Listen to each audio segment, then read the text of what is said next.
hairs on the back of your neck are not standing up, consult a doctor immediately. We are about to go racing here in Le Mans.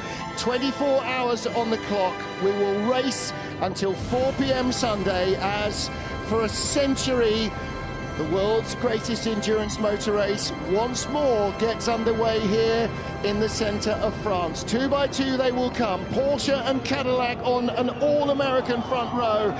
The Ferraris behind. Zinedine Zidane waves the tricolour. We wait for the lights to change, and they will storm along the straight and sweep right into the Porsche curves. Immediately, Laurens Vanthoor shuts the door on Sebastian Bourdais. Ferrari side by side in second. Very slow start from the number 12 Hertz team Jota Porsche, and a Ferrari up to second place ahead of the Cadillac of Sebastian Bourdais, and that is car number 51, Antonio Giovinazzi. No, it is the 50 car of Niklas Nielsen.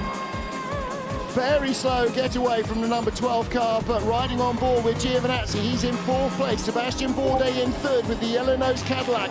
5th place, 6th place is the blue-nosed Cadillac. BMW behind, and Alpine and Hertz team Jota squabbling in the midfield in our burgeoning 32-car hypercar class, 23-car hypercar class. The Proton getting very close as well to Nico Müller, who we ride on board with now on the exit of Tetra Rouge, and the Jota in front. I think one of the Jotas I saw cut the corner around turn 3. Well, there are the 2 gold Jota cars side by side, or nose to tail, 12 ahead of 38. There's the better of the 2 Toyotas. Number 8 moving up the order, and that is a change for 8th and 9th place.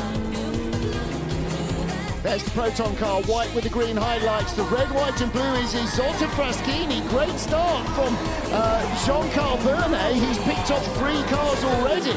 Vernet with the bit between his teeth on board with Pipo Derani, the 3rd caddy, the wheel and engineering car, and there's the number 7 Toyota. Coming from behind, there's the Peugeot on the dirt, down to the 2nd chicane on the Mulsanne straight. The first of the Lamborghinis is currently the green car in 11th place. Yes, and the Jota managed to hold on to that position as he was under attack from the 311 Milan-sponsored Cadillac. The 12 car, Will Stevens starting it. It has been built from a brand new shell over the last day and a half. Great move around the outside, wasn't it, from Neil Janney? Very well planned, well executed, and you see the 2 of them side by side here. Car 50 gets into the lead into Indianapolis. Cadillac and BMW side by side down to Indianapolis. The 15 BMW stays in front of the blue-nosed number 2 Cadillac. That is the battle for 6th place, and a great charge for the lead. There's the 15 car moving up the order. The 28 car Art car is down towards the tail of the field, and 2 yellow-nosed cars. The yellow-nosed Cadillac is number 3.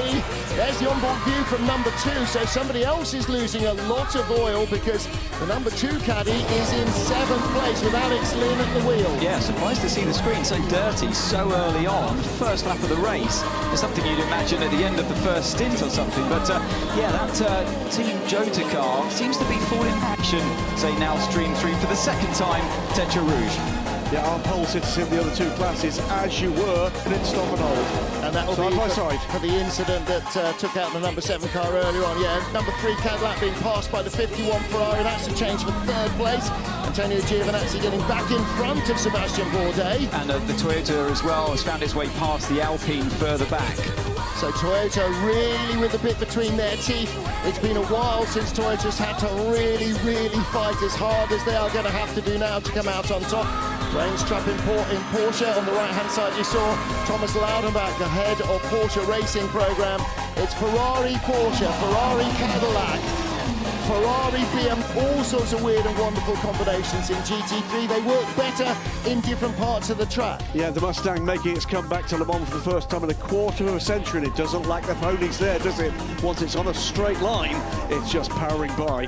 Well, look at the top speeds here, over 360 kilometres an hour potentially as a top speed for these cars. Here's the battle for seconds.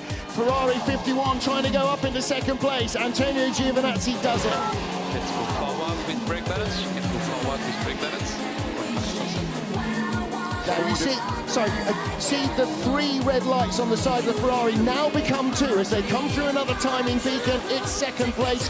3 red lights is 3, but Laurens Vanthoor in the tow down to Mulsanne corner. He's going to have to be brave to go the long way round the outside. He's not feeling that brave just yet. Yeah, the Ferraris look quick at this stage of the race, don't they? It's what I thought might happen with their race pace, outperforming where they were in qualifying. So you see the Cadillac, it mixes everything up as we see the BMW number 15 coming down pit lane now. Yeah, has this sustained any damage? I should think it has. Let's have a look. This is just from the rear onboard camera through the left. He's lost it in the left-hander. I assumed it would be on the right, and oh yeah, it was the right front, then the rear hitting afterwards. This is how it looked from onboard with Charles Melesi. Wow, where do you go? You get a screen for oil, and then the tyre smoke comes at you as well, and confusion down in pit lane for players. So that might explain why he's finding it hard to hang on. All arms and elbows in GT3, and the Ferraris are in there as well. The gap is not 5 seconds, it's 3.5 seconds to third place Porsche. So none of these drivers can afford to lose an instant. Neither the hypercar drivers at the front of the field, nor the GT3 drivers. If you slow down and wave people by, look at this, side by side, the Ferrari going through on the dirt on the inside race leader. That's fantastic stuff from Niklas Nielsen, taking the opportunity as the Lexus and the Lamborghini battle, and 51 is tucked up behind, can't get through. And now Lawrence Vantoro is going to be with him at this point. He's 5 cars back in the drain, but he's got a better run into and through. You're going to see again, I think this is the moment where we saw the Ferrari going wide onto the shoulder of the road. Yeah, and it is a very dirty, dusty, gravelly, full of rubber, muck and broken glass and everything else that you find on the side of the road. Despite the best efforts of the track sweepers, the GTs were 3 wide, and Antonio Giovinazzi just would not risk. And the 2 Ferraris are together. Yep, nose to tail. Nick Nielsen leads Antonio Giovinazzi, and this is very telling stuff. And the deal here, Anthony Davidson, is you can't stop your cars battling, because if you blunt the speed of one and lose by 30 seconds in 24 hours, then you're going to feel pretty stupid. You've got to be careful when it's your teammates as well. With anyone, of course, it goes without saying, it's so early on in this race, you dare and damage your car or make any kind of mistake. But especially when it's your teammates, and even more so when you're in the lead of the race. But it's great to see them together for our entertainment pleasure. Let's hear from Giovinazzi. Just be careful with the right tires at the Porsche. You're doing good. Save some energy. We are well. He's doing really well. Giovinazzi driving a real blinder at the moment, and he's through into the lead. So I don't know if that was... I don't know if he was allowed through there by Nielsen, but it looks like Nielsen is on the attack again. So I'd say that Giovinazzi's had a go down into Mulsanne, and Nielsen's back around the outside before Indianapolis. This is going to be tight. This had better not go wrong for the 2 Ferrari drivers. Nick Nielsen on the outside sweeps around back into the lead. And this race, 24-hour Grand Prix of Endurance, is about making it through the 24 hours, but at the fastest possible pace. Nielsen made the mistake in Mulsanne. We talked about that braking zone being tricky, under immense pressure from his teammate. Wow, I hope this is going to continue for 24 hours.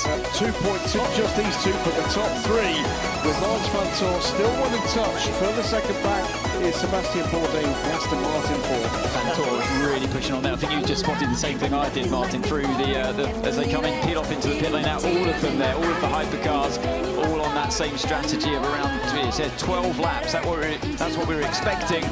The two drivers get very close there. Close. But Vantoro, I think you spoke me in karting, the final corner of the Porsche curves, losing the rear end momentarily there, pushing on to try and do exactly this to close the gap before pit lane entry. This is a near full-field pit stop, because in comes the 83 Ferrari with the yellow nose, in comes the number 8 Toyota, 35 will follow them down the pit lane to Alpine, number 5 Penske Porsche will come in, 38 Hertz Team Jota, 99 Proton, 63 Lamborghini. All of them now need fuel. They all started with the same amount on board, and this is representing a full... There you go. Yes, there's been a change here because there's a Porsche ahead. That's going to... It's also going to look like an unsafe release, I think. Well, yeah, maybe. We'll keep an eye on that and let the stewards decide. It certainly looked like it to me. But as you were saying, Graham, watch that the number 51 Ferrari took quite a long time for it to start. That was close, wasn't it? 6 Porsche has the lead out of the first round of pit stops. 50 Ferrari in second, number 3 Cadillac in third, number 8 Toyota up to 4. 3 cars should not have had to brake to avoid that. That looked at the classic along in third place. Porsche, Penske Motorsport number 6, Lawrence Fantor under pressure from Nicholas Nielsen in the previously race-leading number 50 car from Ferrari, then Seb Bourdais in the first Ducatis. And behind Sebastian Bourdais, closing in from behind, is another Sebastian Buemi. Meanwhile, here's the battle for the lead. Nicholas Nielsen steams by Lawrence Fantor. That's not a performance advantage, that's getting the run out of the second chicane. And right behind them is the Cadillac. Sebastian Bourdais, the yellow nose, is right underneath the splitter almost as they come out of Mulsanne corner, back through the LMGT3 field for the second time. Yeah, Bourdais would have benefited there because he could attack that corner on. Looking down, you can see the Ferrari, red and yellow, red and white is the Porsche. Sorry, Martin, this will be interesting. They're cashing a GT car into the Porsche curves, and they're going to have to slam on the brakes and do GT speed momentarily. Oh, that was too close for comfort on the inside there of the second left-hander. One line for a GT car through the Porsche curves, undoubtedly the case. It's bottled up the top 3. And that's allowed Sebastian Buemi to be staring at the back end of Sebastian Bourdais' Cadillac as they approach the Ford chicane. Yeah, that's for third. The Ferrari and the Porsche battling for the lead on board with Buemi in fourth place. That's the top 3 right in front, almost 1 hour into the 24 hours of Le Mans. And already we have 4 different brands in the top 4. Alpine in 6th place, making it 5 in the top 6. Fantastic stuff. Well, the hypercar era, after, well, somewhat felt overhyped for about a year, and none. It just exploded. Well, everything has to start with baby steps, and the hypercar did, with only a couple of new machines, with Toyota the only team that had previous experience in the championship. Big moment for Lawrence Fantor. He lost the rear end of the number 6 car there. Is that going to give Sebastian Bourdais a run? It's been my fear with this Porsche. As soon as we saw that hyperpole lap, as good as it was from Kevin Estre driving this very car, I did think you're going to have to drastically readjust it in setup for the race, because you can't take a car that edgy to drive into a 24-hour race. And as the stints go on these tyres, you can see 15 laps now on these medium tyres. Well, Buemi also is on a soft tyre, so how's that going to play out in this longer run in the second stint? There's Buemi towing up behind, or there's the black back of the Caddy rather towing up behind. That's Bourdais right behind Lawrence Fantor, then Sebastian Buemi. Behind him you can see the flashing headlights of the 51 Ferrari. Behind him Charles Malaysia in the Alpine. Behind him Robert Kubica. The top 6 or 7 cars are all together. There's Laura Wontrop-Klauser, the head of Cadillac Racing, watching from the garage. Yeah, it's the top 10 cars in 10 seconds. Doesn't take much in terms of mathematics to gather what the average gap that is between them. Amazing stuff as we close on the end of the first of 24 hours of this. Oh, and the 51 Ferrari just had it pushing. The mark of their speed, by the way, is there nearly 6 seconds clearer. Seb Buemi with Bourdais again. And look at Lawrence Fantor all over the back of Nicholas Nielsen's Ferrari. And there is a penalty for the number 50 Ferrari, our race leader. 10 seconds added to its next pit stop. And so that will be both Ferraris then, within the first hour of the race, serving a 10-second penalty. All three Ferraris. The 83 had one as well, yeah, from practice. 83 and 51 had a penalty hanging on. And then the 50 car has just earned another one for an unsafe release ahead of the number 3 Cadillac. So let's hear from our race director, Eduardo Freitas. It's in those cars, so it suddenly appeared across his nose. He did really well to avoid getting hit. He did. All that experience he's got, Sebastian Bourdais, he used it well. Nose to tail for the lead cars as they come back on to the Mulsanne straight. They've dropped Seb Bourdais just a little here. It's in traffic. That's why they've dropped him. It's nothing to do with car speed. It's just through the traffic. I think Bourdais had a bit of a moment through turn 2 and 3, and that's why Buemi is all over him down the hill towards the next left-right sequence. And now look at this, you got the 51 ahead of Sebastian Buemi, and I think again that was because of the traffic. The Alpine's in there as well. Great run so far from this Alpine. Absolutely mega stuff. But that was some serious traffic going on, I think, from that sequence through the left of turn 5 through turn 6 before Tetra Rouge. A lot happened there, away from the pictures we were seeing. If ever there's going to be 3 seconds of video that tell you what the Le Mans 24 Hours is about, it's the yellow Ferrari, the little Oreca, and then the block of flats that was the Ford Mustang coming through behind. Yeah, it couldn't be any different in size, really, could it? Bourdais got an eye full of the red Ferraris. It pulls to the outside. There's an LMP2 car as well in front. What's it going to be as they head down towards Mulsanne corner? Bourdais not backing down. And it looks like, what a move there from Giovinazzi, round the outside on the exit of Mulsanne corner. Bourdais could have fought it harder. But to try and pass whether it's to hang on to a place, and the fact that you've got different all going toe-to-toe underlines just how good this is going to be. And in theory, it should carry on like this for another 23 hours. Great racing at the head of the field, great racing across the classes as well. And as ever, 1 or 2 hard luck stories having already developed. Toyota coming back into the mix then. Let's listen in. We're in for the top running car 50 has a 10-second stop and go, so we're virtual P3. Well, you are at the moment. Whether you will be P3 virtually by the time we get to the pit stops rather depends on the cars behind, because Charmelesi in the Alpine is getting closer and closer, and there's all this traffic to dodge around as well. Get past the Mustang through the Porsche curves. Toyota's dropped back a length or two, hasn't it, this time away from the Cadillac, but the traffic through the Porsche curves down to the chicane. That quite badly on the safety car in Spa, but now 2 pit stops for the same door mechanism. Yes, have a look at WEC Ford Access and you'll see the door dramas from Spa. Right, up front, Nicholas Nielsen is currently ahead by 1.8 seconds from Lawrence Van Poel. Antonio Giovinazzi third. Of the 2024 24 Hours of Le Mans. Ferrari from Porsche, another Ferrari, Toyota up into 4th place. And not only has he got ahead, but he's also being able to stretch that margin now, because once released, he's pulling away. But a very grimy windscreen there. Yeah, apparently that happened from the Ferrari that Bourdais was following earlier on. And yeah, and he's done the right thing there, not to bother using the windscreen wiper. So that's... Now we know that the teams can do 12-lap stints, but you talk to the engineers and they always will tell you, or many will tell you, that the first stint might be a little bit shorter because they want to get some data back, as that's why we're having 10 and 11-lap stints. Now, game on for second place. Lawrence Van Poel under attack from Antonio Giovinazzi.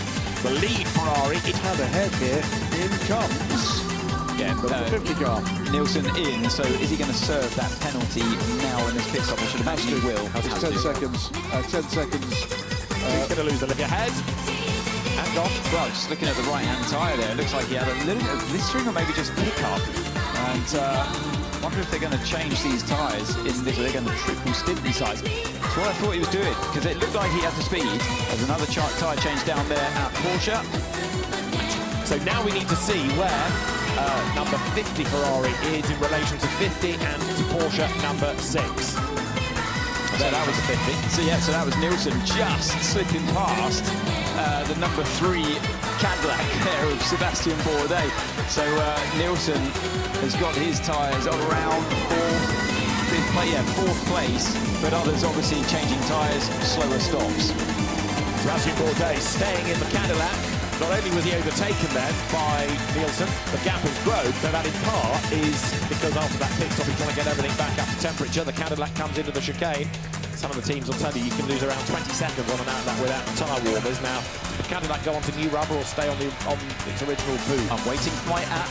Okay, let's be patient. We're hanging on your every word here. It's a couple of minutes after each pit stop, it will update, so I'll let you know. Right, because it's going to be interesting to see. Right, that difference is between 17 and 18 and turn 2. It's a fair spread, yeah. So 17, 18 is down on ice, is it? It's towards the end of the Mulsanne, heading down to the Mulsanne corner first. A short shower, and perhaps it's a situation where you stay on slicks. And it was up catch one corner. The wipers are on and spots of rain on the camera lens. It's around here, isn't it? Porsche curbs where it's wet, and they're having to be very, very careful getting around the LMP2 traffic there. So that's the engineer coming on, basically saying, look, it's a short shower. Whatever happens, we're just going to have to live with it. It's not a downpour around the whole circuit, so I guess Toyota in. Toyota in. Interesting. So Brady was complaining of balance anyway. You can see it is raining on this section of the circuit. Well, this is not turn 2 or 17 or 18. This step we are ready. Now the track is to drive. It was just from Arnaud Fantastic battle going on here between, as you can see, the Ferrari and Robert Kubica. The circuit on the TV here, the screen in front of us, it looks absolutely dry. Then, Adam Davidson just pointed out to look at, actually just look out the window, Rob. It's pouring down the rain, so yeah, that was very helpful to actually remember to look out the window. But again, it's not wet all the way around. This is what it was doing yesterday. It had the occasional heavy but very, very brief shower. So now on slicks and on a wet part of the racetrack, they come out of the Porsche curves. Let's see who bails for the pits this time. Porsche in the background, waits for the pit lane, and up the curve goes Kubica. Andre Lotterer with all of his Le Mans experience, then bearing down on Kubica. He threads his way out of the Ford chicane. In has come 51, then the leader is in. Antonio Giovinazzi goes for the pit lane. Interestingly said, the lead car comes into the pits. Leading team at the moment. Heavy rain reported at Marshall's post 7. Right, so those that are on wets now can make hay, certainly at given parts of the circuit. It's pouring down rain, and he's the one being told, just hang on for 10 minutes, James, you'll be all right. You know, we think it's going to pass. But I would suspect, Peter, you might agree with me on this, that there's more of the track wet than dry now. I think it's more of a case of that it's so wet here at the pit area that it, you know, even if you've got 3/4 of a dry track elsewhere, it's so wet here that it's probably better just to be on the wets just for this one section, which might be quarter or third of the track. But it has actually just stopped raining here, so yes. Well, it eased, I think. There were still umbrellas up, but side by side here goes Ferrari and Porsche. To the inside line, look, goes Lotterer. Is he going to go through? He does. He makes the move. He goes by. So Andre Lotterer now takes over the lead of the race, puts himself ahead of Nicholas Nielsen. Robert Kubica is there in third. So Porsche leads Le Mans, Ferrari second and third. And not only has Lotterer got the lead, he's pulled away, hasn't he? That car took on new soft on the last pit stop. So it's a slick shot Porsche in the lead of the race, and he's using those as best he can. Where he's got the traction, change for second. Kubica moves himself up past Nielsen as well now. Tiptoe their way out of Bullseye corner. But Robert Kubica then, moved himself up ahead of Nicholas Nielsen. Next stop, he's going to stop at the next stop. Okay, so we stay out. What tires are the A63 on? So into the pit lane comes Lotterer, presumably because he wants wets. At the same point that Nielsen is being told he's going to stop in the next lap or two.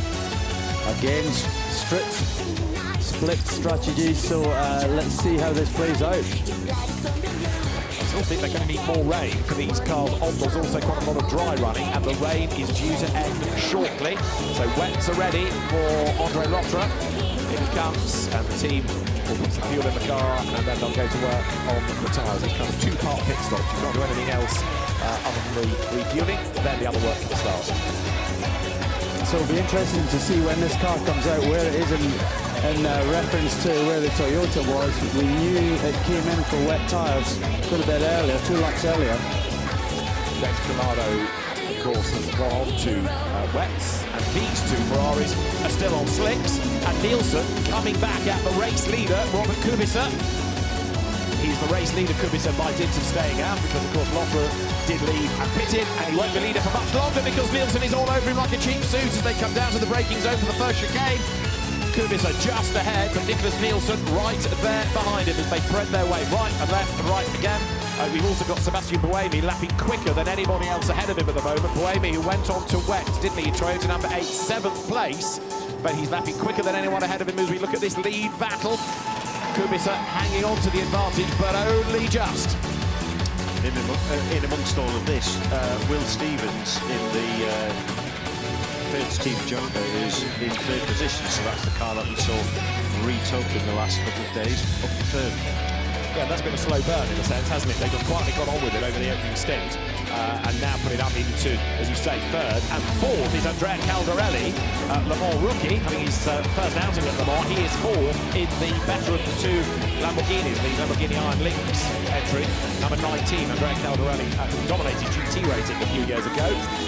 Part of the Lamborghini family very definitely. It still looks quite wet down here, but I would say not as wet as on the previous lap. Yeah, we see the last lap from Robert Kubica.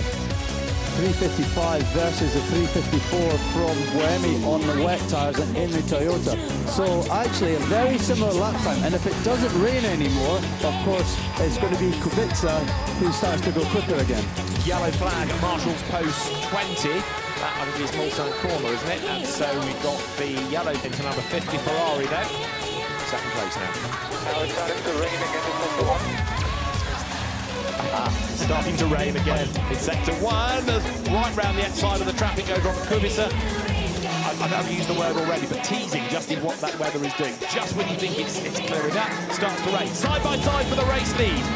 Nicholas Nielsen has got the run, but he's on the outside line down to Mulsanne corner. Robert Kubica hangs on to it as they go into the kick before the corner, but you've got to be so careful here, Peter, because there are still wet patches around. Nicholas Nielsen's got the cut back on him here. So they run side by side, and there is traffic ahead. Who has got the most leaden right foot? Let's see. Nielsen's got the line on the inside. Kubica tries to stand his ground on the outside. They are absolutely toe-to-toe as they come towards us. The two Ferraris with the Porsche many laps down behind them. Nielsen's going to have the inside line for the next corner, the run up towards Indianapolis. But Robert Kubica is going to go and keep the lead round the outside. Fantastic racing between the two of them. And Robert Kubica, very brave indeed. He comes out in front. Fabulous racing. Seems just that rate, and that was the same last time we watched. And look at the pace that Neil Jani has got behind. I know he's many laps down now, 3 laps down, but he's showing kind of what that car's capable of. Nielsen's going to have another go. Kubica with his pointy elbows sticks them out and says, no, you don't. And so yellow Ferrari Kubica, red Ferrari Nielsen, absolutely tied together, and this is fantastic racing, isn't it? 2-star drivers at the top of their game. Stop as the cars then now turn their way. He's going to get trouble here. I think he's getting by, so get ready. That was brave because he had to use the curve on the inside. Nicholas Nielsen goes through. He's half the gap already, hasn't he? Back to the back marker. And we'll try and unpack that in due course, but given how close they were, that is a mighty game because it's now 6 seconds between the top two and 33 seconds first to third. And the 65's most recent pit stop is being investigated. That's the Paris Racing Rodrigo Salas Mercedes Best for Hataka Orica. Now, remember number 8 Toyota, Sebastian Buemi is in 5th place. It's about to be 4th by the look at it on the Stevens. Slight rain expected in 15 minutes. Very loud, you can stay out. So, light rain expected. Just heard of Buemi gains a place then. So Will Stevens got himself up into contention. First time in the pit because of the slow zone. Therefore, his gain on track was more. So Schwarzman leads Michael Christensen by 7 seconds, and the Porsche then, which is number 5 Porsche in 2nd place. That's the car that he shares with Matt Campbell and Fred Makaviki, trying to go after that lead Ferrari. 3rd is Antonio Fuoco, they're having to make up for lost time. And then in 4th place, there off the road is that Prince in the BMW. That's coming into the Ford chicane. I think that is a BMW, It's the art car, isn't it? Art car, yeah. So Robin Prince, who we've just been talking about, chasing after Kamui Kobayashi, has got it all wrong, as you can see. And so he must have lost it on the right-hander, and he's clouted the end of the wall, hasn't he? Thierry Tassin from WRT, not impressed at all. Adam Hardy, who is the chief engineer on the car, will be on the radio, no doubt, to the driver. And that's quite a hit into the tyres, isn't it? That would need to pit, certainly, but it will have to do a whole lap from there to get into the pits, which would be more time lost. And it's just a curb strike, isn't it? That's pitched him off. Snapped back on him. I think, you know, from what I've seen during testing and qualifying, the BMW is a very fast car, but it just looks edgy. Yeah, we saw Dries off a few times. Yeah. That's, you know, uncharacteristic for all these guys. You know, so it's all well and good having a quick car. We saw Dries top the times at in the first qualifying session, but actually, if you haven't got a car that you can predict for the whole race, been able to get away. Yes, he has. You can see the damage, but he's got to do a whole lap to bring that round. It looks like the suspension's damaged. Yeah, I think that's more damage than it potentially first looked. It looked like that rear right was pointing in a different direction. Yeah, so it's crabbing a little bit, isn't it? So he's going to do a very slow in lap, and then so there's time lost here, and then there's time lost in the pits as well. Yeah, puncture. You're absolutely right. In fact, that's likely to shred itself, that tyre. Well, the team will be looking at this. Adam Hardy will be on the radio saying, just go slow, Robin, bring it back. It doesn't look like he's going slow. No, and he's lifting the wheel as all the weight transfers. This is going to be a wild ride on the way in, isn't it? He just needs to keep his head here. You know, he's made an error. That was purely driver's error there, and he just needs to keep his head and not panic here, which is a very, very hard thing to do.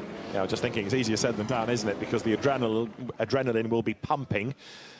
So, number 20 heading for the pit lane, and concerned faces understandably. That car shown with Rene Rast and Sheldon van der Linde. Right, let's go on board with Robin Frins. Robin, slow down, slow down. You've got no tyre on the right rear. That's the voice of Adam Hardy saying slow down. You don't argue with Adam. Very tall chap, very successful engineer, was with the Porsche GT squad before going to the hypercar project. He was with WRT in GT racing for a long time, back with the Belgian squad, and telling Robin Frins to slow down because he can see more than Robin will know. Clearly the car is damaged, but he could make the car a lot worse if he tries to bring it in too quickly. In GT racing, now very much an integral part of this hypercar program, hunting down the car ahead. Next pit stop, BMW receives Robin Frins. Right, how slow a lap was that? Just under 7 minutes. That took a long, long time to get back. Must have felt like an eternity for the driver. You've got all that 7 minutes to go around the circuit, trying to stay out of trouble, trying to stay out of everyone's way, and thinking about what mistake you've just made. You got all that time to punish yourself and get back to the box. And straight into the pit box, so more time lost. That's going to lose a lap, 2 laps. There's a replay of the impact. It's a hard hit, that. And just clipping the curb, the car unsettled. I'm surprised he's able to drive away from it, to be honest. Yeah, that's a big impact. There's a lot of energy gone through that. Let's see how quickly they get it turned around, but you know, it does effectively put you out of the race. And then when you come back onto circuit, because they, you know, inevitably we do see cars always coming back out, you know, as 3 drivers carrying on, knowing that you're nowhere near going to be in the race. It's quite a tricky situation to be in, and you know, you kind of When you are in fourth position, go get a man. So being encouraged along and running in 16th place at the moment. It's always nice to hear, though, your engineer coming on, a little bit jovial, just telling you you're doing a great job and crack on. Always quite a nice thing to hear. Peter Barrett, the voice you were hearing, who used to own the Star Works team that did Le Mans 2012 to 2014, and then P2 winners a long time ago. This gap is coming down and down and down, isn't it, between Blamey and Hansen? Sector 133.8, Ferrari 33.7. It's looking okay. And a big move. For Ferrari 80.9, so, and then it goes ahead 81.6. Looks okay. Big move by Hansen round the outside coming into Indianapolis. That was really brave stuff. And the Jota Porsches now just, again, coming back into the mix. I know they're not up fighting for the lead yet, but Phil Hansen, who's come up through the LMP2 ranks to Hypercar, now puts himself up into 5th place. That was a nice move. Nice execution. Yeah, really coming to life there, actually. Look, really racing. No point in having a great fast car when you get in the car in front and you can't do anything with it. It's something that we see quite a bit of in GT-style racing, isn't it? Where the balance of performance there means that you can catch up, but once you get onto the tail of the car with comparable performance, it's really hard to overtake. Yeah, it's the most frustrating thing, and actually sometimes it leads to frustration, which then leads to a dive on the inside, which then leads to a problem in the crash. So you've just got to sometimes be patient. And what you can do, especially in this race, as we said before, is use that traffic, that slower traffic. Now battle on track, battle into the pit lane, as in comes Paul-Luc Chatin, and right on his tail is Albamba. But Albamba's got to hope that their stop is slightly quicker and he's able to get it by. Albamba, of course, a winner of the event 2015-2017 Porsche days, and there the Cadillac lollipop awaits as with a nice clean pit lane in which you can answer the team, unlike the Alpine that has to dodge around a GT car, so that's going to help the Cadillac straight away. Could make the difference, yes. So clean pit stop, and again that's something that the teams need to factor in, isn't it? I know you have a strategy, but if there's a car in the next pit box Do you risk it, or do you tell your guy to stay out for another lap? Well, on this instance, Alpine brought him in, but it will cost them just a second or two, and that could be critical. Tyres ready there, but I'm not sure they're going to put them on, are they? I think driver stays in, get fuel. Let's see. Well, we've been hearing all the weekend about trying to triple, maybe even quadruple stint the tyres, because if you lose 20 seconds on an outlap trying to warm them up, better to keep them on the car, and away goes the Cadillac, and that's just gained a place because the Alpine is nowhere in sight. So away goes El Bamba, and they jump the Alpine on the pits. So they didn't take tyres, so they stayed on the tyres he was on. That's right. And they both had to pit because they were both low on energy, so there was no option. They both had to pit. Slightly different, I'm sure, as a driver. We were talking about this a little bit earlier on. When it rained in Imola, Toyota went straight for wets, bang, immediately. They went very conservative.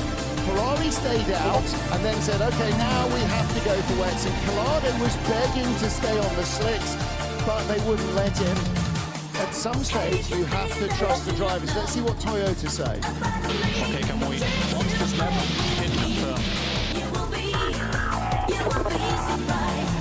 The race leader is in, Robert Schwartzman, in the yellow 83 Ferrari. Kamui Kobayashi is due to be coming in, but he'll have picked up 2 places by then. Trying to put a move in on Antonio Broca in the Ferrari.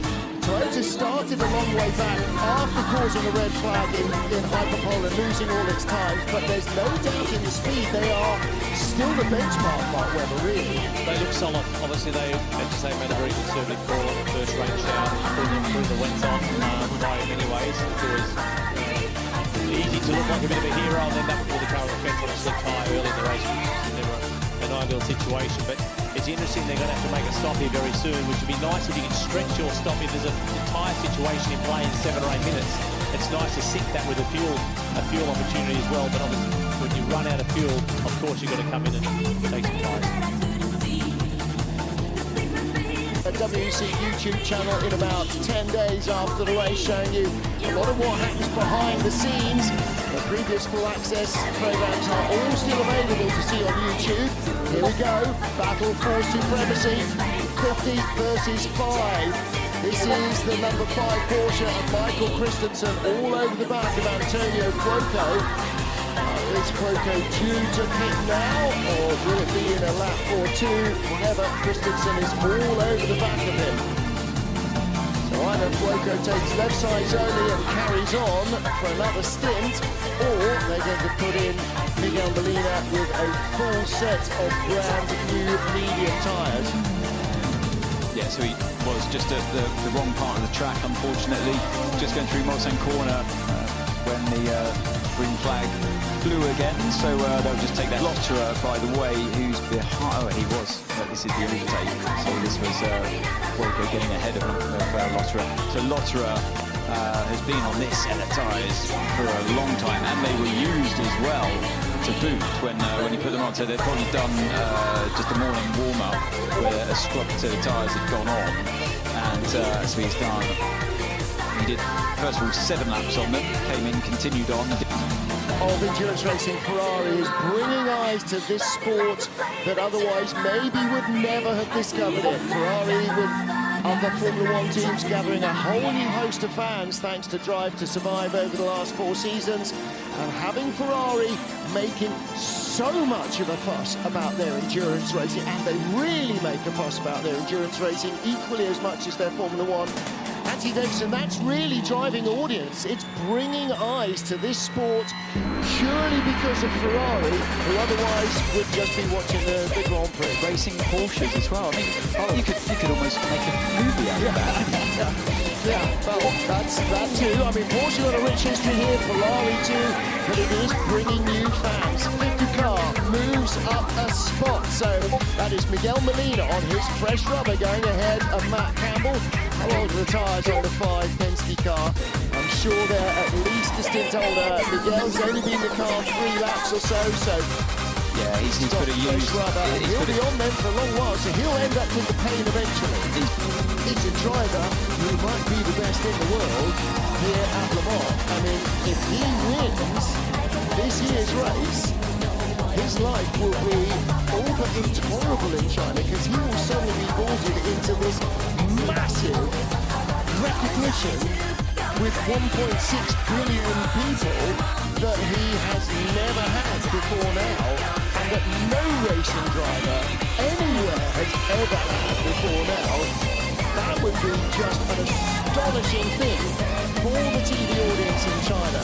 What must be like what it's like for you in Run the Nations and Dutch? Very much so, absolutely. Whoa, look at this, the caddy on the outside, Filip Drugovic, and going around the long way, Kevin Est not taking no for an answer. That's absolutely take no prisoners racing by both men, and the potential for contact there was so high. That's brilliant racing. And both over outlets, by the way.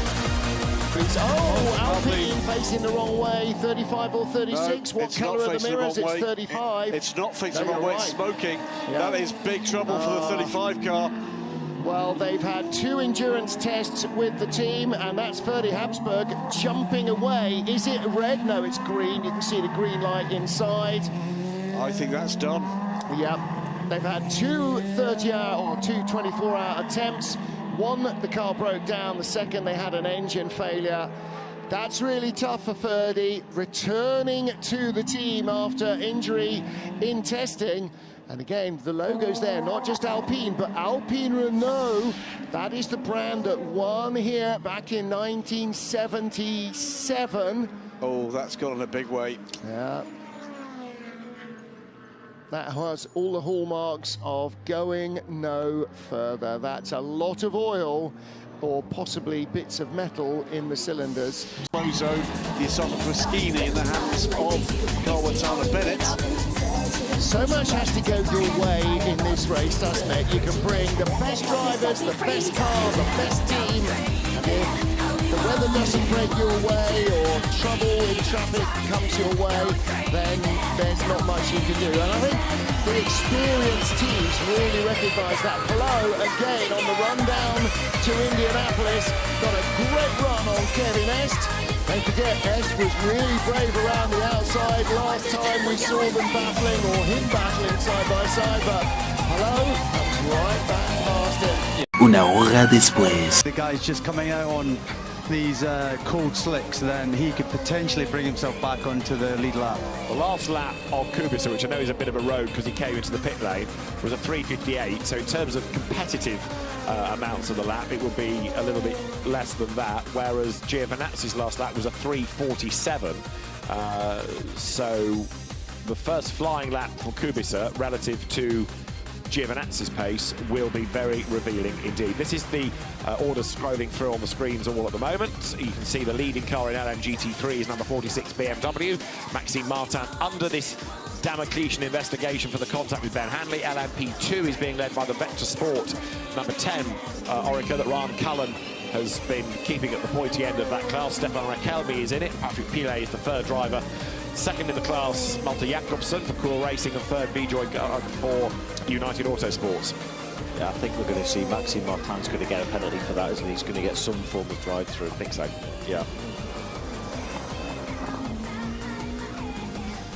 So that's the classification. Only 3 confirmed retirements. One Ferrari out of LMGT3 and both Taking the wets off, put the slicks on. This is on board. And it was a touch. You were right. It was that was a touch with Kubica. Wow. Well, that's going to get looked at, and the mirror falls down, or the screen falls down, and Van Thor, like, what was that? That was well spotted, Peter. It was just, you saw it, we were on board the Ferrari at the time, and as he was passing, there was the slightest little wiggle. Disbelief. As that's game over. That can't be driven back, can it? With that front left wheel at that angle, that's done. Absolutely not. News indeed, and the BMW out of the race then. Blue impact light on inside the car, but we know that Van Thor is okay and out of it. But yes, it rattles its way over the bollards, parks on the inside. Certainly going to look at that. There's no two ways about it. Yeah. But that's the thing. What do you give? Does something like that warrant just a drive-through or a 10-second? Our first safety car of the race. First safety car of the running of this year's Le Mans 24 Hours. And, of course, under the safety cars, there are 3. They'll all be picked up around the circuit. 2 horas después. taking them along towards Brendan Hartley, the race leader. But James Collado is lapping quicker than anybody ahead of him. He's in the 3:57s. Put that into context of Brendan Hartley's 4 minutes 1. Collado is a man inspired. He's in 6th place now, having jumped ahead on that last pit stop of Yehey in the 83 Ferrari. Brendan Hartley, the pioneer in all of this, of course, exploring where the grip might be. Michael Christensen in the number 5 Porsche Penske car, maybe down in 10th place, but he was less than a tenth slower than James Collado on that lap. So the pace is there. Again, traffic dependent, and this is not the case everywhere throughout this race. From lap 3, when the hypercars first hit traffic, after that, there's always someone in the way. Here a little from the number 18. Sector 2, same as Porsche 69. In Sector 1, we were 1 second slower. Gap is 13. If you're doing well, mate, just settle in. So Brendan Hartley being encouraged, being told what his pace is relative to the chasing Porsche. Crosses the line, puts 165 laps in the book, and the gap is down again, 12.5 seconds at the last timing point to Kevin Astra, who's about to come up towards the line itself. There's more traffic up the road. There's on the top of the screen. I often look at the timing, the central timing screen, and think, oh, that's the time of day, but it's not. It's how many minutes remain, as you can see, counting down on the left-hand side, 23, 22, 21, 22, and so on.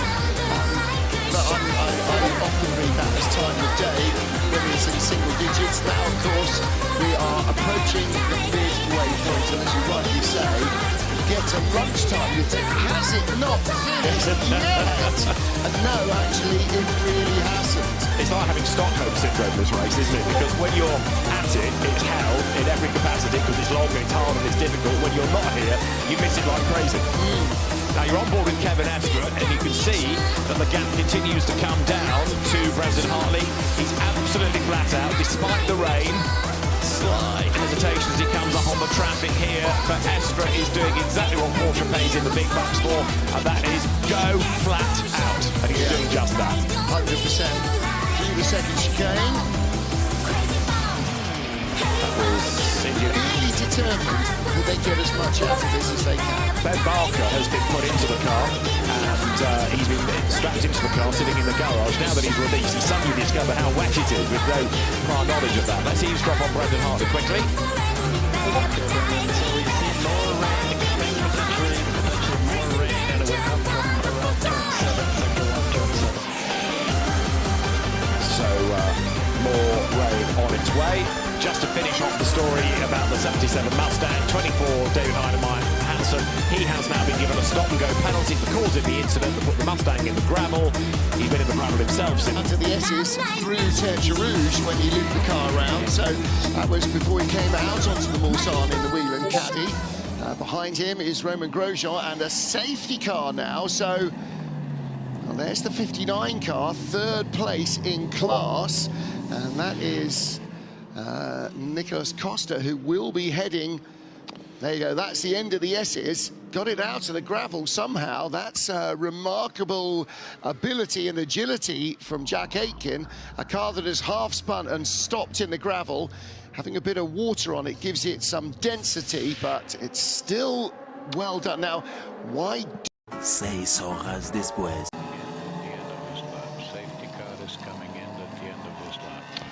Wakey, wakey, world. To do so may follow the safety car into the pits at the end of this lap, as messaged yesterday on Discord. So, confirmation from Eduardo Freitas, anybody that does need to pit or wishes to pit can do so on the in-lap for the safety car. In a pit stop. Track is green. DKR. No overtaking before the line. Cars that wish to pit now may do so. So give me precious few takers, we think, on this first green flag lap.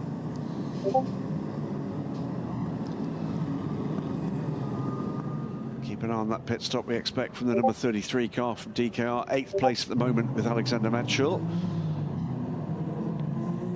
Tyres, we're told by Louise Beckett, and a driver ready, but for now it's all going to be about what happens at the sharp end of this field, and it's going to be Ryo Hirakawa looking to slingshot away to keep himself out of reach of Lawrence Van Teur and Nicholas Nielsen.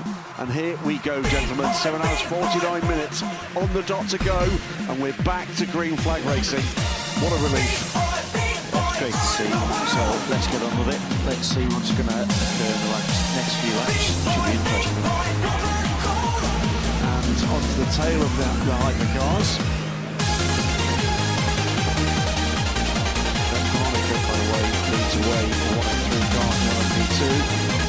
Challenge to the Ferrari from the second Toyota, third place. That was a bit of a squeaky moment there. I didn't think that was really on. Obviously it wasn't in the end. A bit of a calling card, wasn't it? Great deal of visibility here. So we'll listen to the 7 car, what's going on there with Nick de Vries.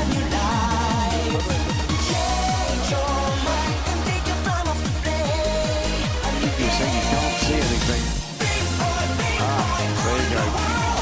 So that might explain the move. You can see it. He's completely missed it. Being in cars where the screen ladder from the very low, you can't see it.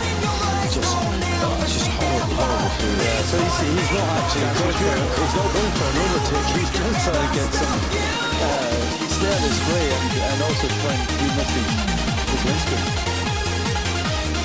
Still very, very high speeds coming into the second Mulsanne chicane. Early on the brakes again, he just doesn't have the visibility. Drive through penalties, by the way, for Seb Bourdais and for Danny Kvyat for course yellow speeds. So they're ready for Garvey going down pit lane. Car 59, by the way, is going to get a 30-second stop-and-go penalty for causing a collision. Here he comes. Nick de Vries.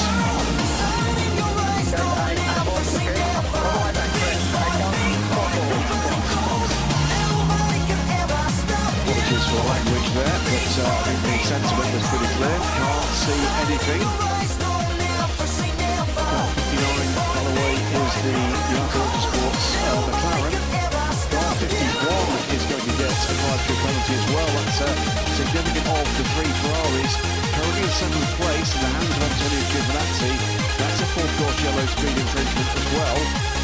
The penalties are going to come thick and fast now as they work through the... Well, it is now. At the time he was asked, obviously he felt that there's still too much spray, but yeah, absolutely no problem. 7.5 hours to go. This move's been made here, Peter Dumbrek, that are going to play out in this last period of this race into the final third of the 25th. You've really got to be pushing hard now. If you want to get a podium position from 5th, 6th, then you really have to put everything on the line now. Lead gap, by the way, still pretty steady, 2.2 seconds for champion. Campbell, super rapid in these Porsches. Factory Penske car against the privately entered 38 Hertz Team Joker car. It's dynamic, this. As a factory driver, that Peter and I both know, when you come up against what effectively is a customer that you've got to get past with, you know, a relative amount of aggression. There's no one ever told you that you can't. But at the end of the day, he still is a, you know, a customer. Customer car, not necessarily Jensen himself, obviously, but, you know, it is a dynamic that, as a factory driver, you are expected not to hit your customers. That definitely doesn't go down well. Let's hear from Matt Campbell. Previous lap, only 1 car was faster than you, Lawrence. Racing Toyota 38 ahead for position. Yeah, so that's not quite right because Alex Lim indeed was quicker than both of them. But I get the sentiment. You can see how hard Jensen's pushing now. He's running wide. He can feel the pressure from behind. Conditions are really sort of greasy to me, really slippery. Yeah. And you've got to be very careful. You can't just throw it up the inside because there's a fair chance you'll understeer into the side of the other car. So he's a little bit stuck at the minute. He doesn't seem to have any advantage in a straight line. So this might be a tricky time where Matt Campbell's going to lose time to the the people ahead of them. In GT3, by the way, GT3, tricky lap for Sean Gallola, seeing him lose 2 places. So up into 3rd place now. The best place of the Mustangs. Dennis Olsen in the number 88 car. This time has Matt Campbell got a bit more of a toe. Showing his nose. Not quite there. Daring just throw it down the inside, as you said, Rob. Maybe if that was a Ferrari or something, he might just throw it up there, but he's got to be very careful with another Porsche.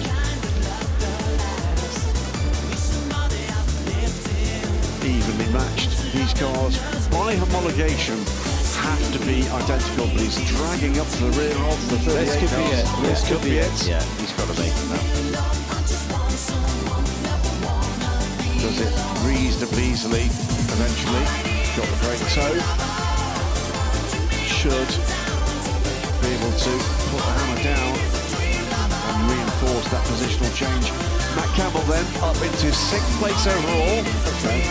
Yeah, it's one of those things that if you're a leader, you can't take that risk, can you? Because you've got too much to lose. It's only when you're mid-pack and a little bit out of contention you can throw the dice. Yeah.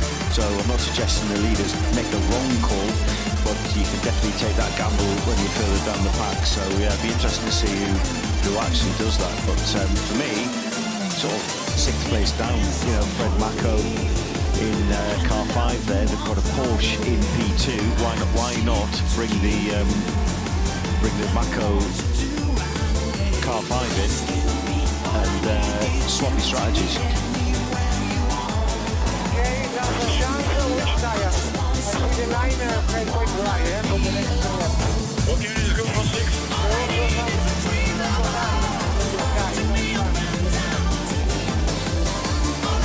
So the first car to contemplate taking slick tire, car 55. 41st place overall, but what is that? Still on the lead lap. Or so in GT3. Yeah, still on the lead lap in class. So actually, you know, but over a minute and a half behind class leader. So I think that's absolutely what we're talking about. Perfect opportunity. Oh, he just hit the wall.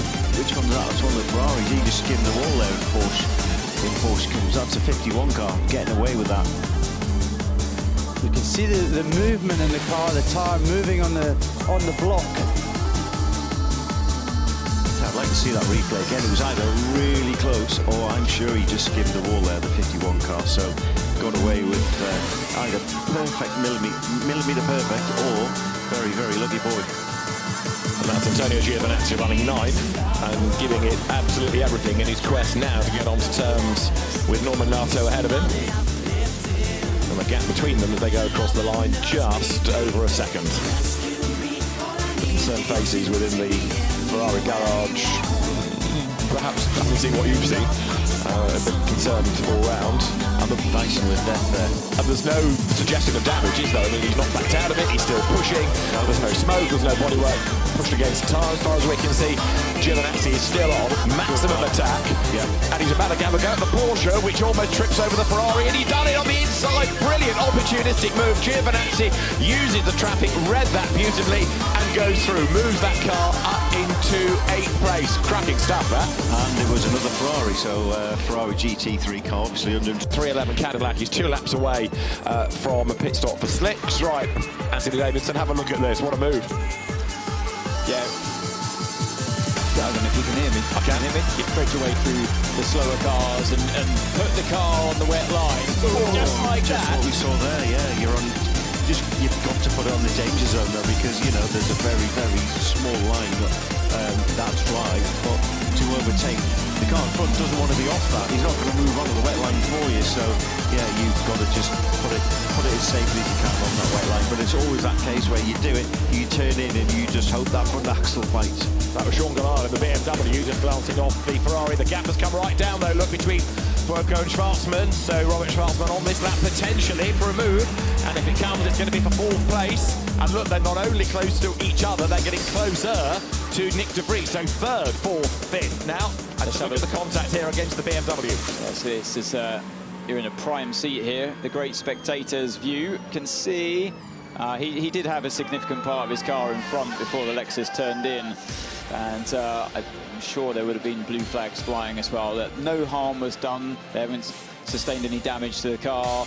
It wasn't like he forced another car off track as well, but you have to say in that situation it's very tough for everybody because, like we mentioned before, that single line, that train track that they all want to be on. Now, here's a threat from Froco behind Nick de Vries. He's going to have a look here. He's looking to the inside before Mulsanne corner. Once again, has to back out of it because it's a wet line, and also you've still got the yellow flag there, of course. But he'd already gapped Schwarzman. He was right up with him at the first chicane, but for the moment, it's all going to be academic because there is a yellow flag zone. Everybody has to back off the lap before and whether it's changed.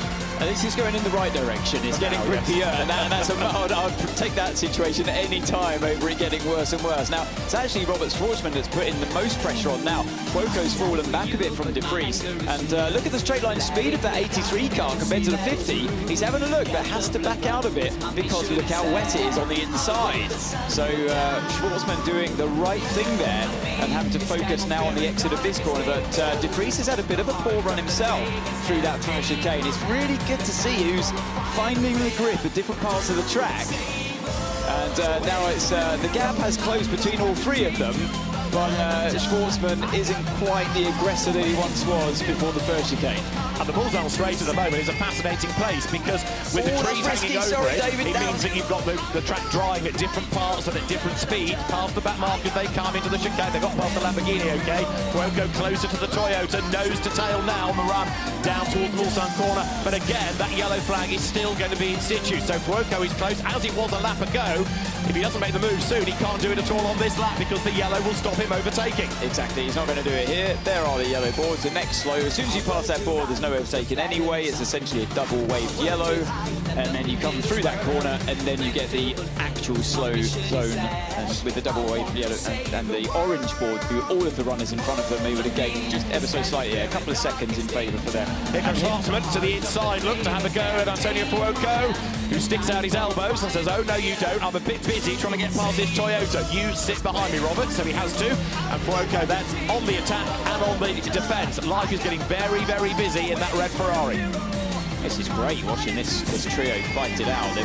They all seem to have strengths and weaknesses in different points on the track. Got another yellow, and that's why an Aston Martin is upside down. Safety car call, it's 27. It's the Heart of Racing entry. Daniel Mancinelli is upside down, and therefore safety car number 3 triggered, and the pit lane comes to life because this is where you can win or lose time. Safety car deployed. But it's great to see that the driver's okay. Oh, was there contact? There was. Was it? No. Was it contact? Was he forced to go wide? Just wide and got on the wet bit. So no contact. That's a big hit, and then it kind of falls back on itself. Wow, a lot of energy had to be absorbed through that car. What I kind of expected, how it ended up on its roof, is what I expected from where it hit. But I can't blame him entirely for that. There was no contact, but is this running on board with him? So yes, he's just on the wet stuff. Yeah. He's tried to do the right thing. He's a bit spooked by the hypercars around him, and he's seen one of them have a look. So he's tried to do the right thing by going wide and actually put himself, from being nice, he's put himself onto the wet stuff and out of the race. Right. Potential podium. Realising that and bunching back up again. Safety car in this lap. Safety car in this lap. Reminder, no overtaking before the line. No overtaking before the line. Cars may follow the safety car into the pits if they wish to do so. This is the first time that Cadillac have led Le Mans. Nose to tail, El Bamba just ahead of Fred Makovicky, then it's Robert Schwarzman, then Antonio Froco, then Kobayashi, and then Kevin Estre, and then Sebastian Buemi. So the magnificent 7, the top 7 cars as one over the line. Cadillac leads Le Mans. Fantastic stuff. 3 makes, 7 cars, 5 hours and 27 minutes to decide who is going to come away with the win for the greatest race of them all. At the moment, Earl Bamber and Cadillac are in the pound seats. But the way that Fred Makovicky is going suggests that lead might not last for very much longer. Estre is on his toes as well, trying to jump ahead of Kamui Kobayashi in the black Toyota number 7 there, who has got a bit stuck behind Antonio Froco as we go racing once more. They're heading towards Terre Rouge, they're heading towards the Mulsanne Straight, and now we'll...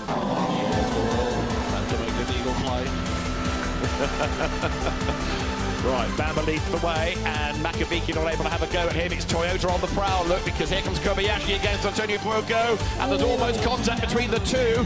Fuoco had the line for the corner. He was thinking about going around the outside there. Interestingly, it has brought Ferrari right back into it because they were the manufacturer that lost out through the night period with the rain and everything and the penalties that they got, and now they're straight back in it. But we said, didn't we, when this track went back to full dry, we expected the Ferraris to come back into it. They had the pace yesterday, and boy oh boy, they've got pace again, and they're hunting in packs. Fuoco on the inside line. Goes through, that puts the works car ahead of Schwarzman, and the next target is Makaviki. Bamba trying to get away, but Fuoco, as ever, is very, very aggressive, very, very quick. He's moved himself past Schwarzman, but Robert wants the place back. Here he comes. He goes to the inside line as they accelerate down the Mulsanne once more. The two Ferraris overlapping. Yellow means it's Schwarzman on the inside. Red, Fuoco on the outside line. Here they come, toe-to-toe. Schwarzman is back through on the inside. And look at the Toyota having a dive as well. On the inside of the Ferrari comes number 7 of Kamui Kobayashi. He can't quite do it. Estra is right there behind them as well. Fantastic racing with 5 hours, 25 minutes to go. 2 seconds separate 7 cars. And there, going wide, look, in number 7, Toyota Kobayashi. Fuoco back on the inside. He's 3 wide on the road to Indianapolis. Kobayashi gets squeezed out wide. There is no room at the end. He's got to back out of it. Schwarzman goes back ahead of Fuoco. Brave stuff round the outside. Dry and line. Still damp there. Yeah, dry line round the outside, so... and another car off through the gravel. Sorry, Peter, but exactly what we've seen from the Aston Martin, from the Porsche of Nasser. There was another car in the background careering through the gravel into the tyre stack. I think it may have been the 311 Cadillac. That car has disappeared off the back of this train. Okay, you might be right. The yellow flag is out. It's exactly the same part of the circuit. And in the meantime, let's listen to 83 Ferrari in place, not really making progress, whereas James Collado in 8th has done the absolute best first sector of the race on this lap. So it was the road dries. Collado is flying. Pipo Derani still limping back in 311. Let's listen in. Try and stay on line with all the gravel. Hey, just give us a rundown what you feel out there, if anything's broken straight, other than the bodywork, obviously. Sebastian Buemi going ahead, look, so the Toyota goes ahead of Estra's Porsche. That puts Buemi into the top 6. Kevin Estra will not like that. No, I think we will out cars. And look, straight away, Toyota on the move. This is the Kobayashi car. He tried this a lap ago and it didn't work. This time he's on the inside against Fuoco. Absolutely toe-to-toe. Dry line on the outside, though. He's going to be brave. Yellow flags. Into Indianapolis. To back off. Ferrari stays ahead. 92 Porsche being given a drive-through, but that yellow flag may have saved Fuoco. This is committed racing, isn't it? Isn't it just? I think a little bit of debris down at that area with the 311. It pulled away from the side of its own accident. Right, so this leading line with James Collado hunting them down in 8th place. Kevin Estra having been shuffled to the back. We were expecting great things from Estra in this stint, but at the moment the Porsche doesn't seem to have the pace, does it? It's lost a position, and if anything, it's number 7 for the back. 3 car in front, and I could attack the cars in front of you know, the 2 leading cars. Change of position in the Toyota as well. That's Buemi going ahead of Kobayashi. Buemi absolutely flying. Remember, he's already got past theirs. Now he's got past his teammate. So number 8 Toyota looking stronger and stronger as this stint wears on. Yeah, we've not yet seen one of the Toyotas manage to get by a Ferrari. He's going to do it. That's a funny old place to pass. Brave stuff from Kevin Estra. Does that mean the 7's got a problem? I'm just about to say exactly the same thing. Dropped back quite a long way here. To let your teammate go is one thing, but to not be able to really put up a defence against...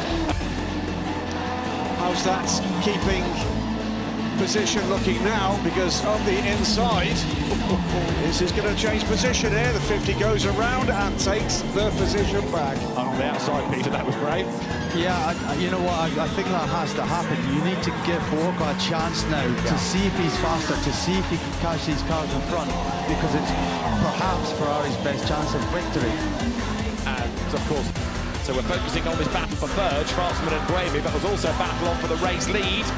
And peer through that dirty windscreen of the Toyota, you can just see the yellow Ferrari. But look at the 2 leaders, absolutely nose to tail. And Fuoco fancying his chances of making a bid for the lead. Up the inside, diving to Indianapolis. He's going to go through. Brave stuff by Antonio Fuoco. Now Ferrari leads Le Mans once more. Twitchy stuff as he made the pass. Yellow Ferrari getting away. but Estra looks just a fraction nearer. Trouble is, he's dragging Kobayashi along. They might have to think about going defensive against Toyota number 7. Talking of number 7 Toyota, Kobayashi at the wheel, radio traffic plus. We need to triple shift this tire. We need to triple shift this tire. Check a handle of this tire.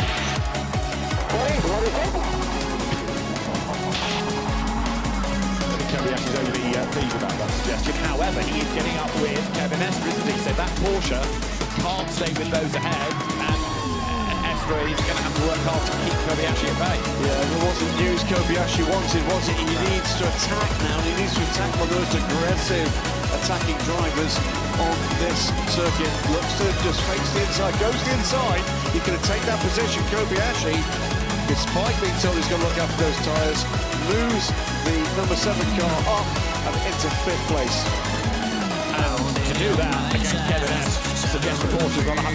But look, after that his toe and makes the move on the inside. Kevin ain't taking it lying down. Traffic up the road. He's got the inside line on the approach to Indianapolis. And Kevin S flashing his lights at the slower car saying, do not get in my way. Hems into Toyota, and then gets blocked by the Inception McLaren. Kobayashi had to back out of that, so Kevin Estra retakes the place and with judicious use of the traffic manages to stop Kobayashi and get away by about 3 lanes. Charles just did not see the second hypercar, did he? He's in an outlet model. Leader Manthey EMA got into a pit lane under full course yellow, so they at least started their service under full course yellow. They're in lap when everybody else was going much more slowly. Brahmy, he's looking racy all of a sudden. Itchy trigger foot and looking to see whether or not again he can put behind his arm Robert Schwartzman. It's not worked so far. 20 hours into the race, that's the top 3. The red Ferrari, the yellow Ferrari and the black Toyota. 4 hours of racing to go. If they were this close 2 hours into a standard WEC race, we'd think, oh, this is a great lead battle on the outside. Buemi, has he got enough? He's got it, he's got it. Oh, does he stay there? Can he avoid running wide? He can. So he moves up in a second ahead of Robert Schwartzman.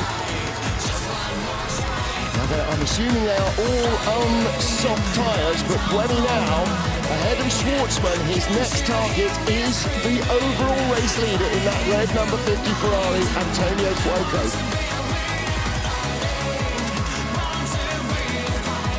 And here comes Schwartzman trying to pile the pressure on the Toyota. Go, baby. Better, but they know it best. And that is the ace in the hole. Of course, you can go back any number of years and watch Toyota operate these cars. If you want to see a little bit more behind the scenes of what goes on, I can't recommend the WEC's Full Access series enough. That's on the WEC YouTube site. Full Access, take a look back at the programmes this year and last year. Gives you a lot of information. See how the teams and drivers react to scenarios that are happening. Behind the scenes stuff as well, little interviews and cameos. You're doing a lot more about the teams and the drivers, a lot more about how the racing happens and how these races are won and lost.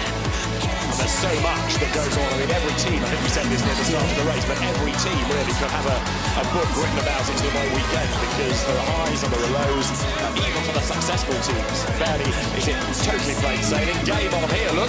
Porsche versus Ferrari heading down towards us, so trying to wriggle through the traffic. You've got this battle between Kevin Estra and Alessandro Pierguidi. On board with Pierguidi, Estra just staying ahead, and this, remember, is for 4th and 5th places. No love lost here, because Kevin Estra and Alessandro Pierguidi in GT Pro over the years. Estra for Porsche, Pierguidi for Ferrari have battled for championships. They both won. But in the final year of GT Pro, the Porsche duo, Kevin Estra and Michael Christensen, were denied after a clash at the final race in the dying stages. And Alessandro Pierguidi and James Collado went on to win the title. So there's a lot of history. And again, these hypercar programs, both Porsche and Ferrari, promoted their GT driving talent into it. So if you're a young driver in a GT3 car, if you're good enough and make yourself known enough, you could be in this battle as well. Now look at the difference here. Estra on softs, Pierguidi on hards. They're a stint newer, but It's a different tyre, and is that now making the difference? If Pierre Guidi got more under him with the medium than Escher has with a tired soft. Yeah, well, listening to what James Gallardo had said there in the interview just before, his medium tyres, he felt they were the quickest tyre if you could switch them on. So I think what we're seeing here is the temperatures coming up, track temps coming up to the point where they're just about working the medium, and that could be the best tyre to be on in the drive for the rest of the race. 2 to 3 seconds faster than anyone the last lap. Escher made a small mistake going through Indianapolis. That allowed Pierre Guidi to make the run on him down towards Arnage. That Porsche is not as quick as the Ferrari, but it's very wide. I guarantee there was a radio message going, he hit me, he hit me. Yeah, we saw it, Kevin. Yeah, here comes the Ferrari. He's got a run on Escher. And a little bit of afters, and here we go again. Back on the inside goes Escher. He had the line for the corner. As I say, that might not be the quicker of the two cars, but Kevin Escher has mega racecraft, and he is not going to give this up without a fight. He's also got that McLaren to sweep around the outside. Just as easily as the guys in the top three, because they're on a slightly different fuel strategy, however the fortune falls. Again, look, Pierre Guidi all over the back of Escher. Escher's lacking traction, it seems to me. He's not getting off the corners, and Arnage was a classic example. You know, you lose more in a slow corner than you'll ever gain in a quick one. So out of the chicanes, out of Mulsanne corner, maybe out of Arnage. Is it that the Ferrari's got that little bit more advantage? Don't forget that over 190 kph, which is out of most of these corners, the Ferrari's hybrid is driving the front wheel as well, so it's giving him a different sort of accelerative performance to the hybrid in the Porsche that's driving the rear only. But here he comes. He's going to be on the racing line, on the clean bit of the track, cuts across the nose of Kevin Escher, as Sergio Pierre Guidi moves up to fourth. I think that's just a stint and a half old tyres, soft tyres on Kevin Escher compared to relatively 5-lap-old new medium tyres on Pierre Guidi. I think that's the difference between the two. Yeah. But the Ferrari has looked quicker than that Porsche for the bulk of the race, and Pierre Guidi having gone ahead, you can anticipate will start to stretch that. Oh no, maybe that's what he might have been talking about. Brendan Hartley's had a spin at Mulsanne corner, so the second place car goes around. He reverses out of harm's way, but let's see how many places, if any, are lost before he's got going again. Waits for a gap in the traffic, tries to get the car in the right direction. He's not moving yet. No, he's looking at the marshals. He's looking for a sign from marshal scooter. He can't see what's coming down the straight. Through the gravel, because he's got no lock on the car.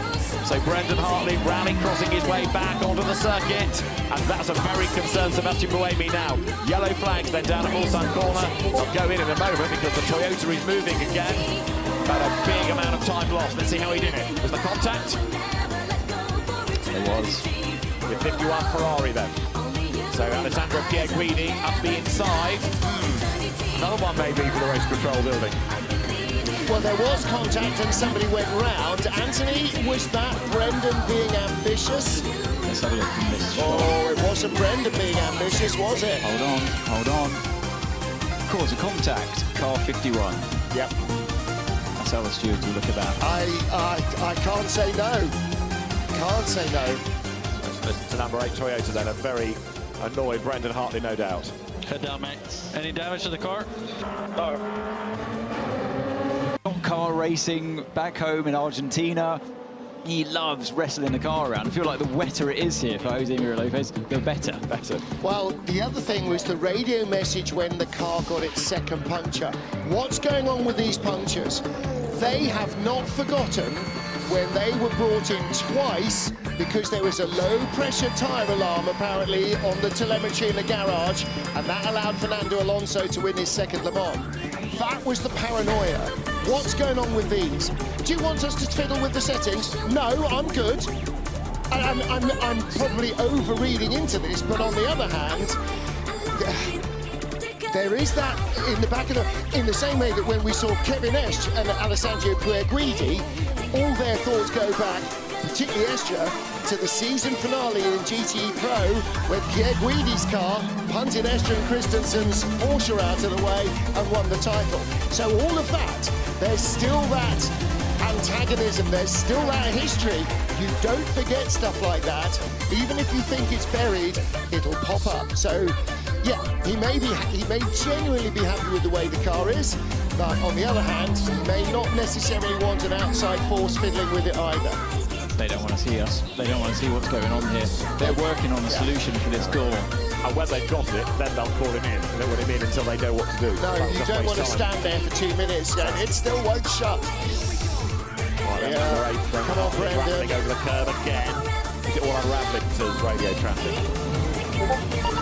Team manager, car 50. Team manager, car 50. Your car has the right-hand side door open.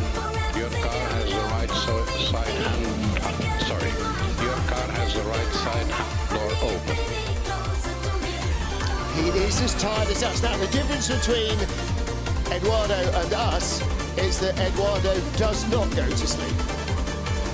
So the message relayed to the team about the door, so they need to get on and address it.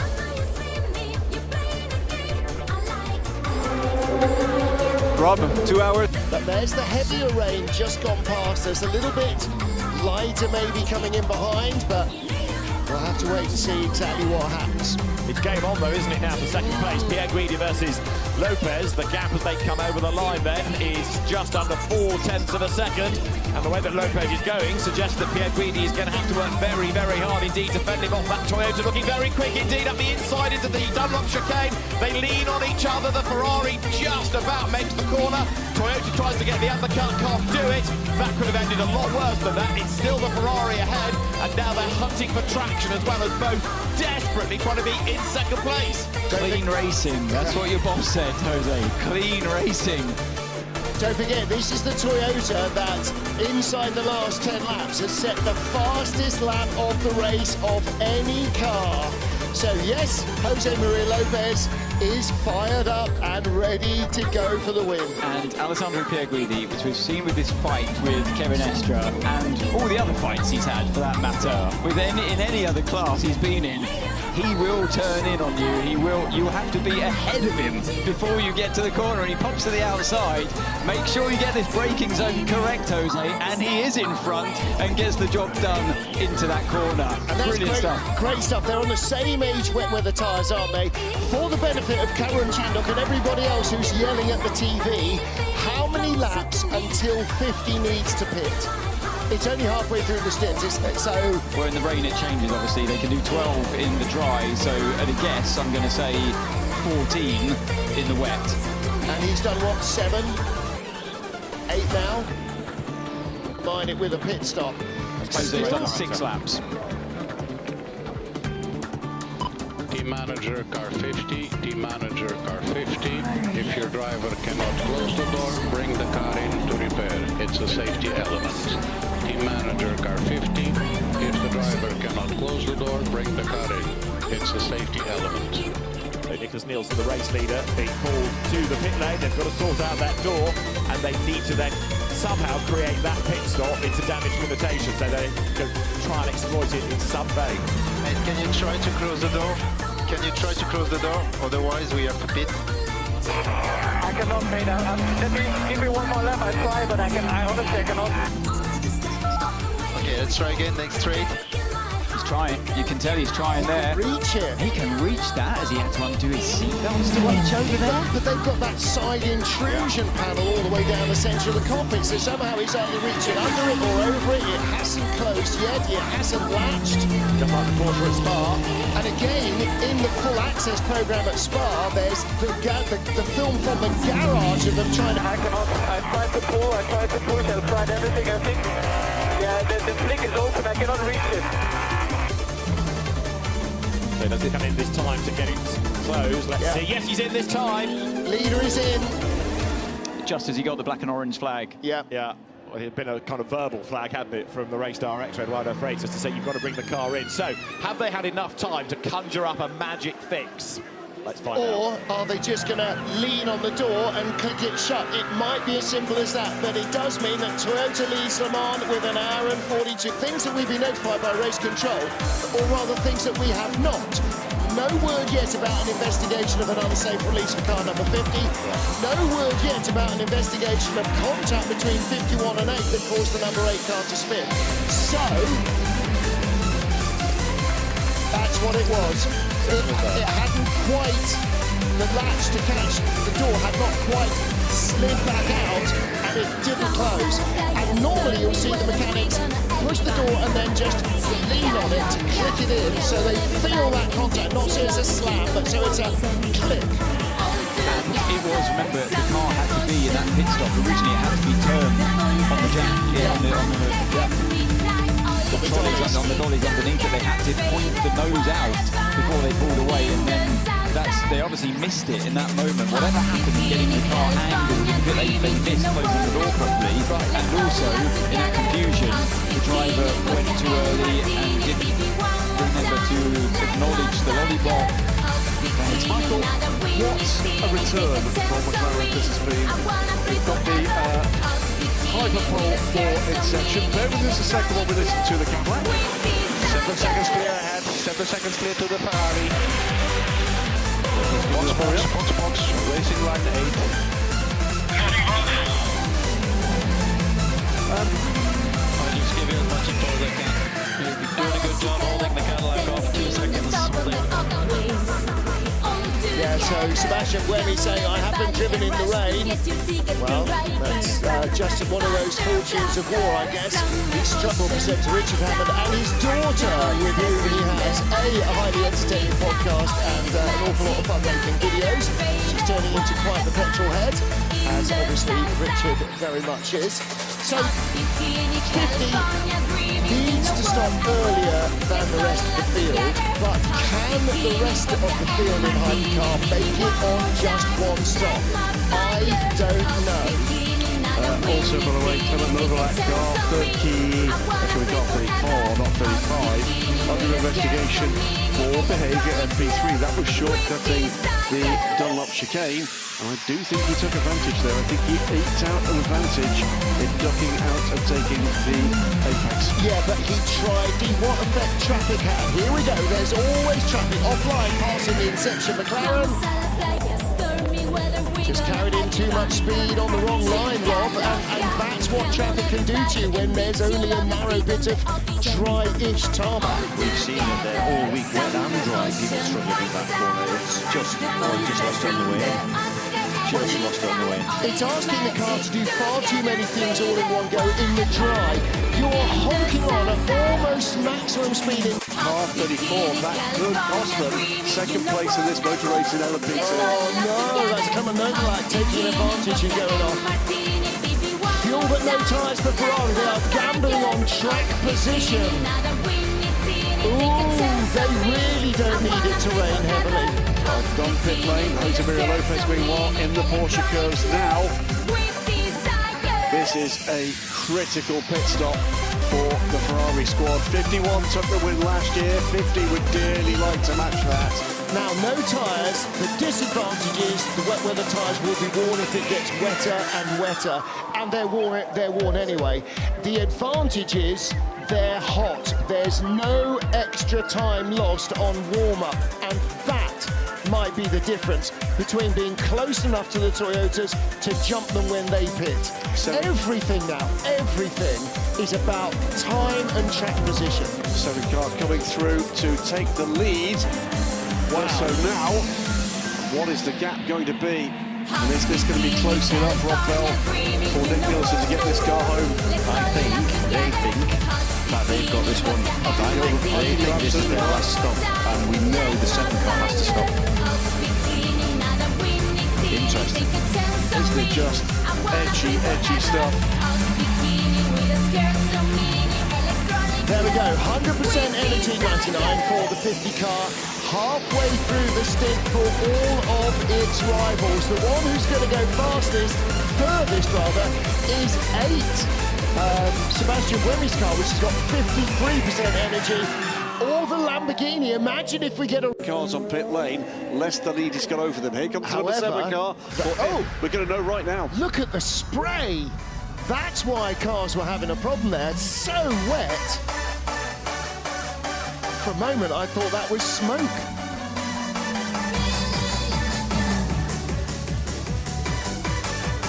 You stay in the car, you stay in the car. The connection here should be slightly shorter, remember. It's 42 minutes as opposed to 50 minutes for the required energy. They'll have been doing the sums as well, absolutely for sure. Tear off comes for the number 7 car too, and here comes the 51. So Nick Nielsen will go through now into the leaders' race. Come in, 2 Cadillacs should come in. They're all right there or thereabouts because of the rain that forced everybody in for wets about 45 minutes ago. It brought everybody back onto the same schedule except the number 7 Toyota going by the 51 on pit lane.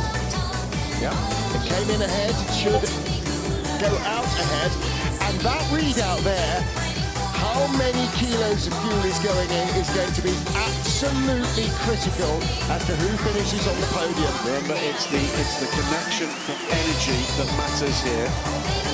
It'll be very interesting to see whether or not that's got 100%, and it hasn't. Looking at this, we know the last that Nicholas Nielsen did was 13 laps. We know that, and he's in his 4th lap now. So if you're saying, Graham, that it's 9 more laps at the end of the race, then it's stacked up. If you put it down as 4 minutes per lap, 4 times 9 is 36, but 34 TV.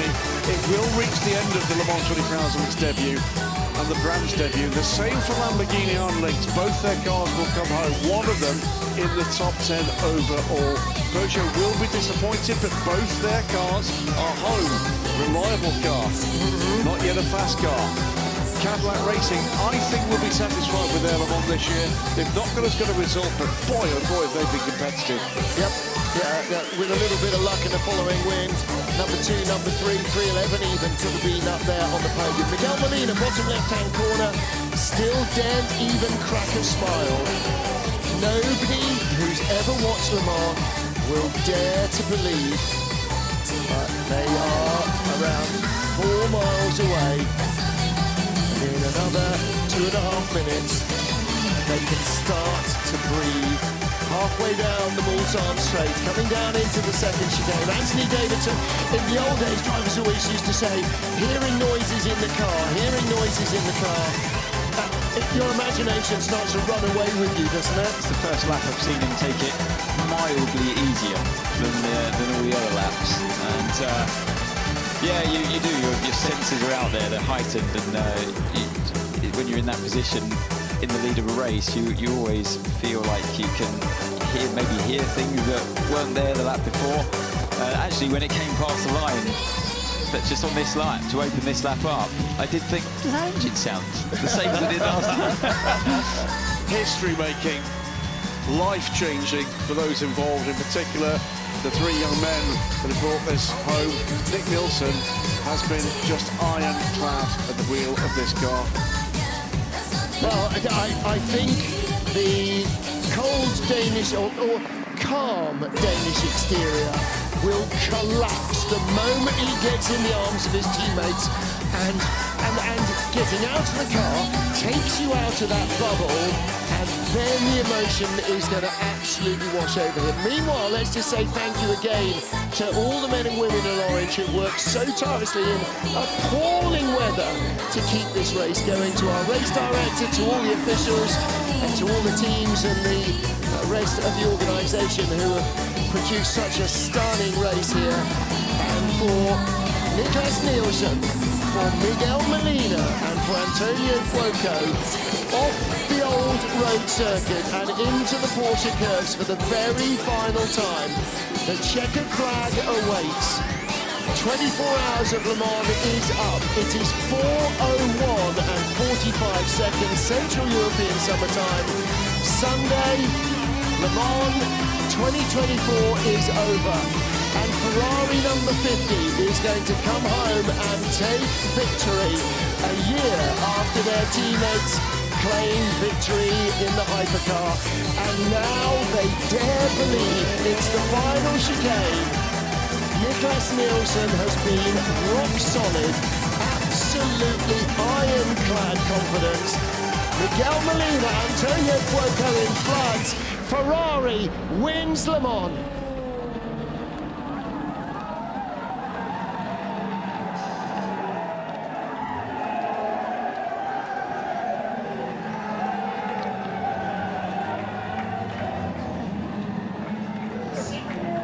Second place across the line, Jose Maria Lopez, Toyota Gazoo Racing. And he hangs on to second, but what about Alessandro Pierguidi, the 51 Ferrari and the number 6 Porsche, 1.1 seconds apart, and Pierguidi hangs on to it and does not exceed track limits. A crucial podium for Ferrari and for the 51 crew. Fabulous scenes, raw emotion, disappointment for Tota. They fought hard, they fought valiant. Place. We did it, mate!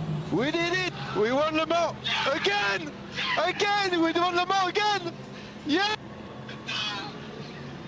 Cool down lap! Cool down lap! Wait 51 for the parade! Wait 51 for the parade! You're incredible, mate! Well, I'm glad it's not just us that have got dust in our eyes. Nick Nielsen does as well. I don't know what to say. Thank you so much. 2019 win, United Autosports are going to make it to the flag as winners in LMP2. But let's go down and find some winning drivers overall.